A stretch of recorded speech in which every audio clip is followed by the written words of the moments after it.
The obvious overdevelopment here in Harford County transcends political party lines. It's one driven by human greed.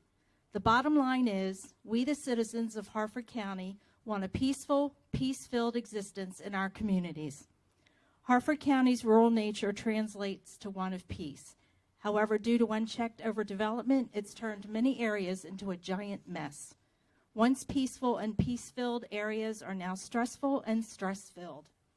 Quality of life is being sacrificed for the almighty dollar that fills the pockets of developers and their supporters. They're a self-serving bunch who pretend to help the community. However, destruction of the community is more like it. How many car washes, nail salons, restaurants, and retail spaces are needed? All the while, many spaces remain vacant, becoming an eyesore to communities that they're in. How many more are necessary before we all say enough? It's becoming a battle between us and them. Yes, I and others will stand here and talk about the negative impact of overdevelopment that's having on our county. Increased crime, traffic, overcrowded schools, overstretched emergency services and hospitals, destruction of waterways and our natural environment. Guess what? Each one of you working with us in the community have the ability to turn this negativity around. Contrary to what my District B representative says, it is possible to build true urban sprawl here in Harford County. In my heart, sir, you and others on the council are part of the problem. Overdevelopment is not improving our quality of life. Will you acknowledge that overdevelopment has gotten out of control? Will you acknowledge that a building moratorium may be necessary? I won't be getting the answers from developers because the increase in brick and mortar relates to cash in their pockets and the pockets of their supporters. Think about these questions. Perhaps you can address them later this evening. I've said before that not every plot of grass must be occupied by brick and mortar.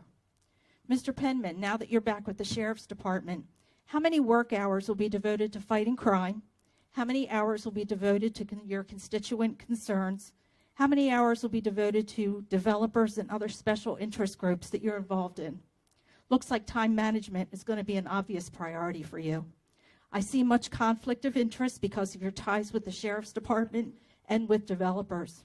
And perhaps recusals may be in the future too. Now, Mr. Vincenti, last week you said this was the people's chambers, and I appreciate being able to stand here and talk to you.